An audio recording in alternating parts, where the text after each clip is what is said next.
Assalamualaikum warahmatullahi wabarakatuh. Perkenalkan, saya Nuha Zaira Ardian, NIM 21060092, seksi 2023 106 00 106. Baiklah, pada kesempatan ini saya akan menjelaskan materi bab 11, yaitu tentang perumusan kebijakan, pembangunan, serta peranan pasar, negara, dan masyarakat. Adapun submateri, yaitu yang pertama 11.1 persoalan keseimbangan, 11.2 perencanaan pembangunan, 11.3 proses perencanaan, 11.4 kegagalan pemerintah dan preferensi atas pasar alih-alih perencanaan, 11.5 perekonomian pasar, 11.6 konsensus Washington mengenai peran negara dalam pembangunan dan perkembangan berkelanjutan. 11.7 yaitu ekonomi politik pembangunan. 11.8 peran pembangunan dari LSM dan sektor warga negara yang lebih luas. 11.9 tren dalam tata kelola dan reformasi. Baiklah, materi pertama yaitu 11.1 tentang persoalan keseimbangan. Persoalan keseimbangan. Pemerintah telah memainkan peran penting dalam keberhasilan pembangunan di negara-negara Asia Timur. Di bagian lain dunia, termasuk sejumlah negara di Afrika, Amerika Latin, dan Karibia, serta di beberapa negara transisi, pemerintah seringkali tampak menghambat alih-alih membantu, serta membatasi pasar alih-alih memfasilitasi peran pasar dalam pertumbuhan dan pembangunan. Bab ini mengaji keseimbangan dan hubungan antara negara dan pasar dalam proses pembangunan ekonomi. Dalam bab ini, kita akan membahas peran dan keterbatasan perencanaan dan pembuatan kebijakan pembangunan yang dilaksanakan di negara berkembang, mengupas masalah-masalah dalam transisi ekonomi menuju perekonomian pasar yang lebih kompetitif, dan mengangkat beberapa pertanyaan fundamental seperti peran yang tepat bagi negara dan bagaimana aktivitas ekonomi sektor publik dan swasta dapat saling mendukung. Kita akan memulai dengan ulasan singkat mengenai hakikat perencanaan pembangunan dan sebuah ringkasan mengenai berbagai masalah perencanaan yang umum. Setelah itu, kita akan membahas syarat-syarat untuk melaksanakan transisi ekonomi menuju perekonomian pasar dan mengevaluasi berbagai argumen yang mendukung maupun menentang peran pemerintah negara-negara berkembang kontemporer. 11.2 tentang perencanaan pembangunan, konsep, dan logika. Mistik perencanaan. Pada dasar masa awal setelah Perang Dunia Kedua dan dekolonisasi, pencapaian pembangunan ekonomi tercermin dalam perencanaan pembangunan yang hampir secara universal diterima sebagai rute yang paling meyakinkan dan tepat sasaran menuju kemajuan ekonomi. Hingga era 1980-an, hanya segelintir orang di negara-negara berkembang yang mempertanyakan kelayakan atau kecocokan perumusan dan penerapan perencanaan pembangunan nasional. Perencanaan telah menjadi gaya hidup dalam kementerian pemerintah, dan setiap 5 tahun atau lebih, perencanaan pembangunan terbaru disambut dengan begitu meriah. Hakikat perencanaan pembangunan. Perencanaan ekonomi atau economic planning bisa kita artikan sebagai upaya-upaya dilakukan secara sengaja oleh pemerintah untuk mengoordinasikan pembuatan keputusan ekonomi dalam jangka panjang serta mempengaruhi mengarah dan dalam beberapa kasus tertentu juga untuk mengendalikan tingkat dan pertumbuhan variabel-variabel ekonomi pokok dari satu negara, itu pendapatan, konsumsi, penyerapan tenaga kerja, investasi, tabungan, ekspor, impor, dan sebagainya, demi mencapai tujuan-tujuan pembangunan yang telah ditetapkan sebelumnya.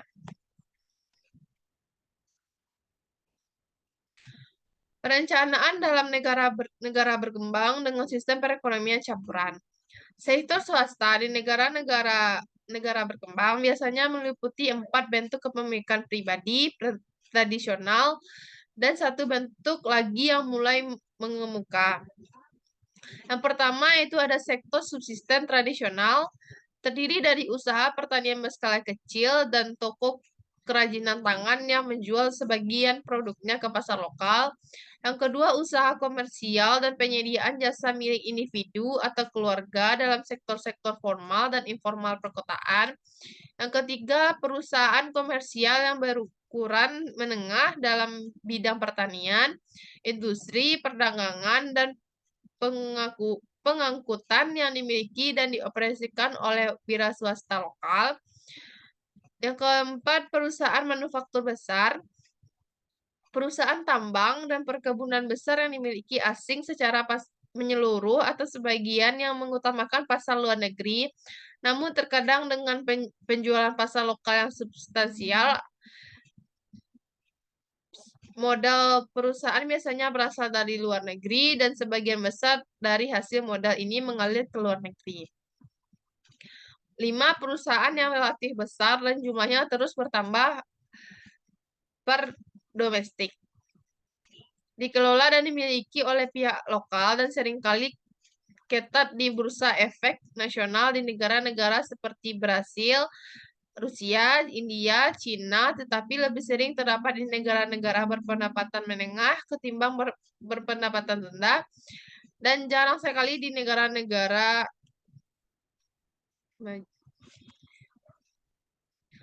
logika perencanaan pembangunan.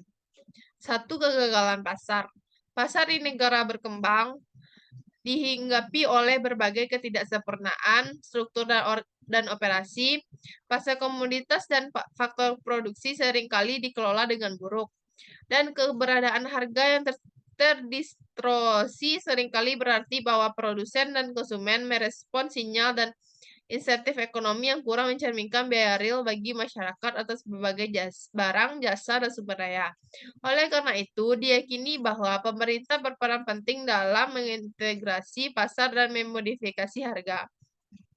Terlebih lagi, kegagalan pasar untuk menetapkan harga faktor produksi secara tepat diasumsikan mengabaikan adanya disparasi bruto antara penilaian sosial dan swasta dari proyek investasi alternatif, sehingga tanpa adanya campur tangan pemerintah, pasar akan menghasilkan misalokasi sumber daya pada kegagalan pasar saat ini dan di masa depan, atau paling tidak menghasilkan alokasi sumber daya yang tidak memenuhi kepentingan sosial dalam jangka panjang. Mobilitas dan alokasi sumber daya. Argumen ini menekankan bahwa perekonomian negara berkembang seharusnya tidak menyia-nyiakan sumber daya keuangan dan manusia terampil yang terbatas dalam usaha yang tidak produktif. Proyek-proyek investasi harus dipilih bukan semata-mata berdasarkan analisis produktivitas pasca seperti yang biasanya ditunjukkan oleh rasio modal output dari sebuah industri, namun juga harus dikaitkan dengan program pembangunan secara keseluruhan yang memperhitungkan perekonomian eksternal, konsekuensi tidak langsung, dan tujuan jangka panjang. Yang ketiga itu ada dampak sikap atau psikologis. Seringkali diasumsikan bahwa suatu pernyataan terinci mengenai tujuan ekonomi dan sosial nasional dalam bentuk rencana pembangunan yang spesifik dapat menimbulkan dampak-dampak sikap atau psikologi penting pada penduduk yang beragam, dan seringkali fragmentasi pernyataan ini mungkin bisa menghalang dukungan rakyat bagi kampanye nasional pemerintah guna mengentaskan kemiskinan, kebodohan dan penyakit atau meningkatkan rasa nasionalisme. Dengan memobilisasi dukungan masyarakat luas dan melampaui batasan kelas, kasta, ras, agama, atau suku dengan maksud mengajak seluruh warga negara untuk bekerja sama membangun negara. Diyakini bahwa suatu pemerintahan sentral yang tercerahkan melalui rencana ekonominya dapat menyediakan insentif yang dibutuhkan untuk mengatasi kekuatan tradisionalisme dan pengkotakan yang bernilai menghambat dan memecah belah dalam rangka mencapai kemajuan material dan sosial bagi masyarakat luas. 4. Bantuan luar negeri. Perumusan rencana pembangunan rinci seringkali menjadi syarat perlu untuk memperoleh bantuan luar negeri bilateral maupun multilateral. Dengan mengajukan daftar belanja proyek, pemerintah memiliki alasan untuk meminta bantuan asing dan meyakinkan para donatur bahwa dana mereka akan digunakan sebagai bahan utama dalam rencana tindakan yang disusun dengan baik dan konsisten. Materi selanjutnya itu 11.3, proses perencanaan beberapa model dasar. 3. Tahapan perencanaan. Sebagian besar rencana pembangunan biasanya pada awalnya didasarkan pada model makroekonomi formal. Model perencanaan ekonomi secara luas itu dapat dibagi menjadi tiga kategori, yaitu yang pertama model pembangunan agregat, perkiraan makroekonomi perubahan terencana atau yang dibutuhkan dalam variabel ekonomi utama. Dan yang kedua, model input-output multisektor. Akuntansi sosial dan model equilibrium umum yang dapat dihitung atau Computable General Equilibrium atau CGE yang memastikan antara lain dampak dari produksi sumber daya, tenaga kerja, dan pendapatan falas terhadap serangkaian target permintaan akhir tertentu dalam kerangka kerja arus produk antara industri yang konsisten secara internal. Dan yang ketiga yaitu tahapan perencanaan tersebut atau agregat sektoral dan proyek merupakan instrumen intelektual utama bagi otoritas yang menyusun perencanaan. Model pertumbuhan agregat. Sebuah model ekonomi formal yang menggambarkan pertumbuhan dari suatu perekonomian dalam satu atau sedikit sektor dengan menggunakan jumlah variabel terbatas. Model perencanaan yang pertama dan paling mendasar yang digunakan di hampir semua negara berkembang adalah model pertumbuhan agregat atau agregat growth model. Model ini menggambarkan keseluruhan perekonomian yang diwakili oleh sekumpulan variabel makroekonomi terbatas yang dianggap sangat penting dalam menentukan tingkat dan laju pertumbuhan output nasional tabungan, investasi, persediaan modal, ekspor, impor, bantuan negeri, dan sebagainya. Penilaian proyek dan analisis biaya manfaat sosial. Sebagian besar keputusan operasional harian mengenai alokasi dana investasi pemerintah yang terbatas didasarkan pada teknik analisis mikroekonomi yang disebut dengan penilaian proyek atau project appraisal. Konsep dasar metodologi. Metodologi penelitian proyek bertumpu pada teori dan praktik analisis biaya manfaat atau cost benefit analisis sosial yang juga digunakan di Amerika Serikat dan negara maju lainnya. Perhitungan profitabilitas sosial dari satu investasi meliputi proses 3 tahap. Yang pertama, kita harus merinci fungsi tujuan yang akan dimaksimalkan. Biasanya berupa manfaat sosial neto dengan beberapa ukuran tentang bagaimana manfaat yang berbeda. Misalnya, konsumsi per kapita, distribusi pendapatan. Dihitung dan trade-off apa yang muncul di antara keduanya. Yang kedua, untuk sampai pada perhitungan manfaat sosial neto, kita memerlukan beberapa ukuran sosial mengenai nilai dari seluruh input dan output proyek. Ukuran sosial ini biasanya disebut sebagai harga pembukaan atau accounting price, atau harga bayaran atau shadow price, atas input dan output untuk membedakan dari harga pasar atau market price. Secara umum, semakin besar perbedaan antara harga bayangan dengan harga pasar, maka semakin besar pula keperluan akan analisis biaya manfaat sosial dalam pembuat aturan-aturan bagi keputusan investasi publik atau pemerintah.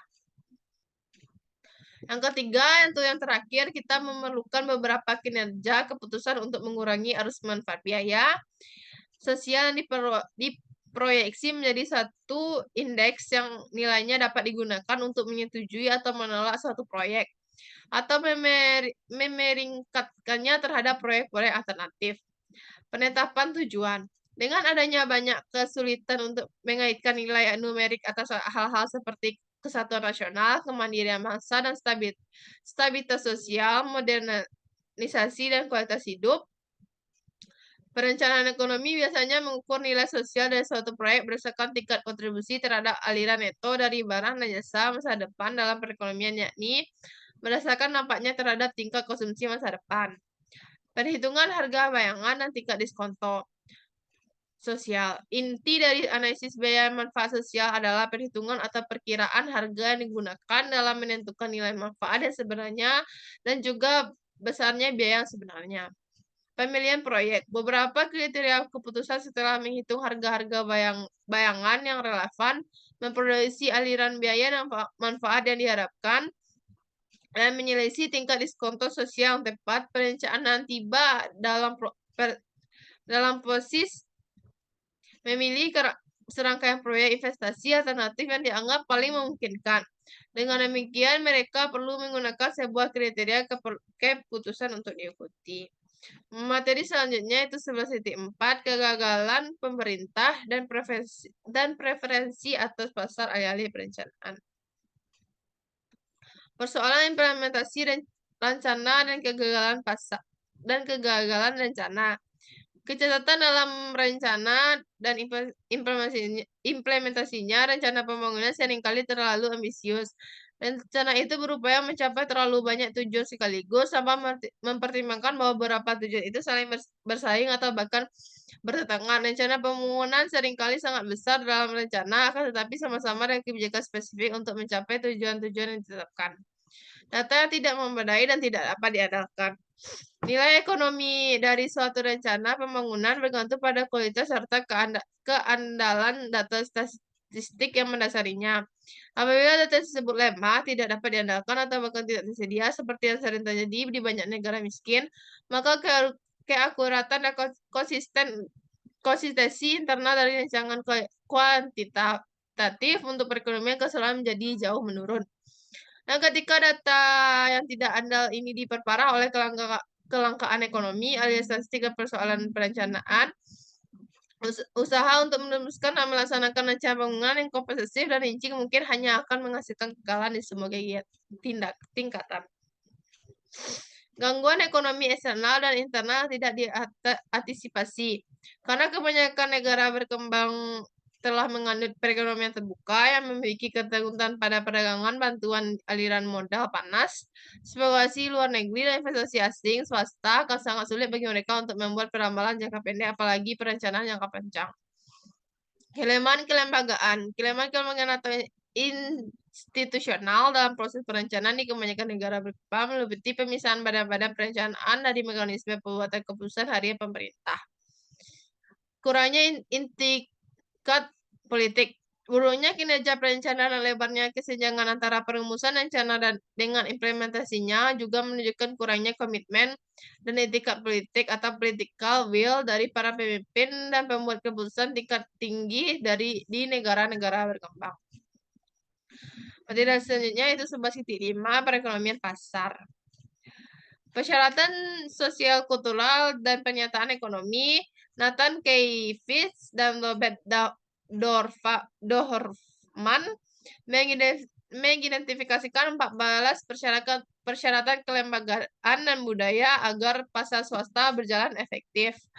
Yang pertama itu kepercayaan pada perbankan, asuransi, pemasok, dan sebagainya. Yang kedua, hukum dan ketertiban atau pelaksanaan kontrak. Yang ketiga, keamanan individu dan properti barang atau barang milik. Yang keempat, menyeimbangkan persaingan dengan kerjasama atau menciptakan tenaga kerja yang aman dan lingkungan yang lebih bersih. Yang kelima, pembagian tanggung jawab dan kekuasaan. Yang keenam, altruisme masyarakat atau jaringan pengaman sosial bagi kelompok difabel, pengangguran kronis, orang lanjut usia, dan sebagainya. Mobilitas sosial, legitimasi, ambisi, dan toleransi antar semangat bersaing. Yang ke-8, nilai materialistis sebagai stimulasi produksi yang lebih tinggi. Yang ke-9, menunda kepuasan untuk menciptakan tabungan individu. Yang ke-10, rasionalitas yang tidak terhambat oleh tradisi. Yang ke-11, kejujuran dalam pemerintah. 12, bentuk persaingan yang efisien yang kebalikan dengan kendali monopolistik, 13 kebebasan informal, dan 14 aliran informasi tanpa batas atau pemihakan. Materi hasilnya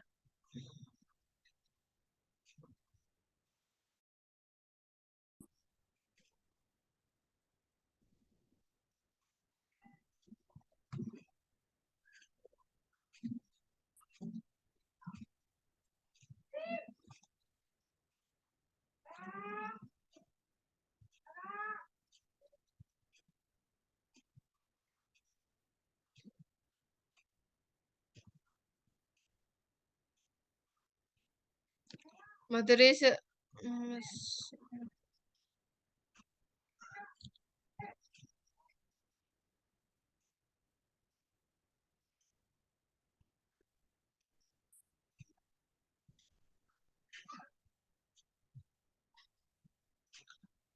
Materi selanjutnya yaitu konsensus Washington mengenai peran negara dalam pembangunan dan perkembangan lanjutannya.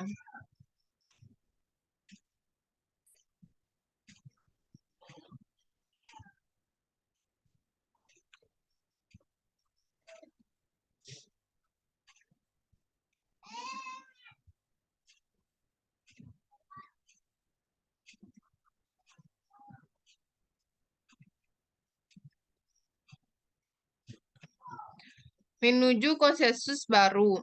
Belakangan ini telah terjadi perubahan besar di Washington dan seluruh dunia dalam memandang konsensus Washington di Amerika. Pandangan baru ini yang terkadang disebut sebagai konsensus baru merupakan perwujudan dari gagasan yang tercetus pada Summit of the Americas pada bulan April 1998 di Santiago, Chile. Kontribusi penting lainnya atas upaya untuk menjabarkan konsensus yang lebih luas dan lebih seimbang, meski hanya berfokus pada pertumbuhan ketimpangan pembangunan manusia yang lebih luas, termasuk Growth Report, strategis for sustained growth and inclusive development. Biasanya disebut laporan Spence dari Commission on Growth and Development, dan juga cakupan yang lebih luas yang diajukan oleh Dani Rodrik. Materi selanjutnya itu 11.7, ekonomi politik pembangunan, teori perumusan, dan reformasi kebijakan. Hingga akhir-akhir ini, dua pandangan yang ekstrim sering mendominasi berbagai diskusi mengenai peranan pemerintah dalam pembangunan ekonomi. Pandangan pertama adalah bahwa pemerintah yang efektif tidak hanya diperlukan karena adanya kegagalan pasar, tapi juga menjadi syarat untuk meraih pembangunan ekonomi. Pandangan kedua yang dikaitkan dengan kontravolusi neoklasik atau aliran ortodok baru yang dan berakar dari pemenang Nobel Friedrich van Hayek, dikembangkan menurut gagasan pemenang Nobel James Buchanan dan diterapkan ke dalam kebijakan pembangunan oleh Anne Kurger, Depa, Lal, dan lainnya. Dalam pemenangan ini, partisipasi pemerintah seperti politis dan biokrat sangat sama egoisnya dan memiliki kepentingan pribadi seperti halnya memiliki perusahaan tetapi tidak memiliki mekanisme pasar untuk membatasi mereka. Lembaga dan ketergantungan alur. Kerangka kerja yang diusulkan oleh pemenang Nobel Douglas North berguna untuk memahami perbedaan kualitatif dalam perumusan kebijakan di berbagai norm, membedakan lembaga atau institusi dengan organisasi. Lembaga adalah aturan permainan ekonomi formal maupun informal. Lembaga adalah kendala-kendala yang diciptakan manusia, terutama pemberlakuan kontrak atau hukum yang menerapkan insentif bagi tabungan, investasi, produksi, dan perdagangan. Demokrasi versus autokorelasi, manakah yang mempercepat pertumbuhan? Perbandingan antara rezim demokrasi atau autokrasi dalam hal kinerja pembangunan masih diperdebatkan. Perdebatan ini telah berhasil mengidentifikasi sejumlah trade-off dalam demokrasi. Para politis yang ingin dipilih kembali memilih insentif untuk menyalurkan kegiatan dan kepentingan mayoritas masyarakat. Namun di sisi lain, pemilihan yang akan berlangsung tak lama lagi akan memberikan insentif untuk mengejar pencapaian jangka pendek yang dapat digemborkan selain kampanye. Alih-alih mengejar hal-hal baik yang diperlukan untuk pembangunan jangka panjang, lebih buruk lagi, politis korup yang tahu bahwa ia akan segera terdepak dari jabatannya akan berupaya mencuri sebanyak mungkin eh saing siang masih berjabat. Dalam autogerasi terdapat hambatan yang lebih sedikit mengenai apa saja yang dapat dicuri dan selama berapa lama. Namun para politis yang cukup yakin akan berkuasa lama dapat mengejar strategi pembangunan jangka panjang. Baiklah, materi selanjutnya itu sebuah titik 8 tentang peranan pembangunan dari LSM dan sektor warga negara yang lebih luas.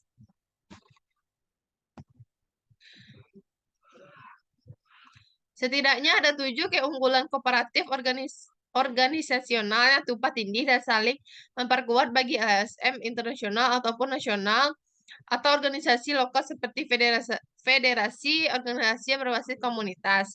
Yang pertama itu inovasi. LSM dapat memainkan peran penting dalam perencanaan dan implementasi berbagai program yang berfokus pada pemberantasan kemiskinan dan tujuan pembangunan yang lain.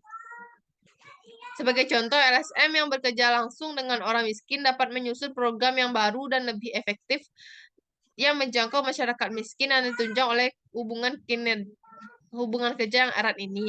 Perusahaan individual berorientasi laba mungkin tidak memiliki cukup insentif untuk menciptakan inovasi pemberantasan kemiskinan, terutama ketika bentuk inovasi yang efektif tersebut sangat sulit diantisipasi karena tidak adanya permintaan proposal yang dapat ditulis untuk merangsang inovasi tersebut.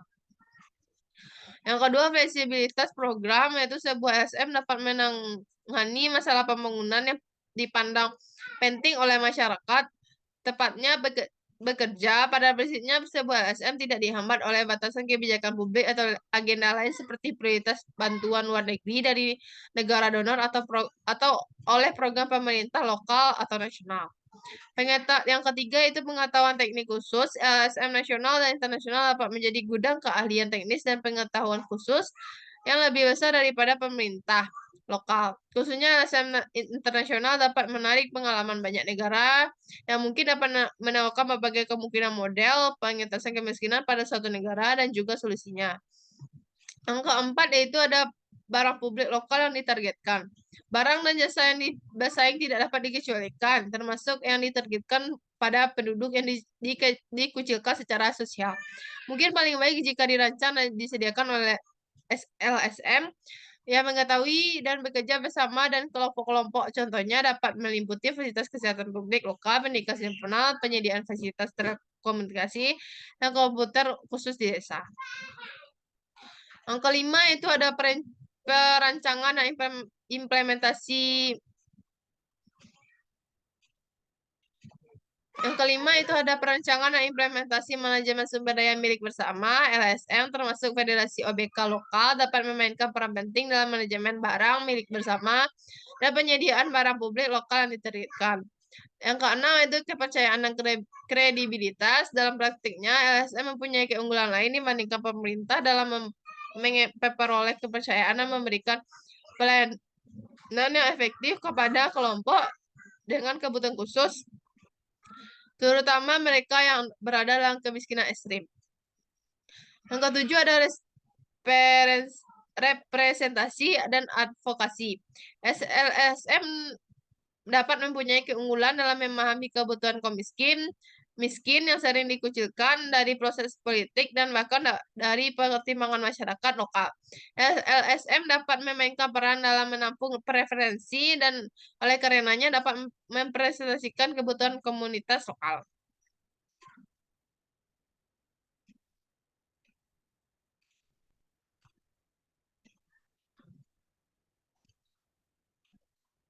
Baiklah, materi selanjutnya itu ada 11.9 tren dalam tata kelola dan reformasi. Menangani masalah korupsi. Korupsi adalah penyalahgunaan kepercayaan publik demi kepentingan pribadi. Merupakan salah satu bentuk pencurian. Indeks korupsi secara rutin menyebutkan bahwa insiden korupsi jauh lebih banyak terjadi di negara-negara berkembang ketimbang negara-negara maju. Hal ini dipahami sebagai cerminan dari sebab maupun akibatnya. Ketiadaan korupsi mendorong investasi dan upaya untuk memperbesar porsi ekonomi ketimbang memperebutkan distribusinya dan oleh karenanya mendorong pertumbuhan. Hingga taraf ini, perbaikan dalam tata kelola pada umumnya dan pengurangan korupsi pada khususnya dapat menjadi sarana untuk mempercepat proses pembangunan. Desentralisasi. Desentralisasi sudah lama menjadi tren jangka panjang di negara maju. Amerika Serikat, Kanada, dan Jerman punya kekuasaan yang signifikan pada tingkat negara bagian dan pemerintah daerah yang tercantum dalam undang-undangnya.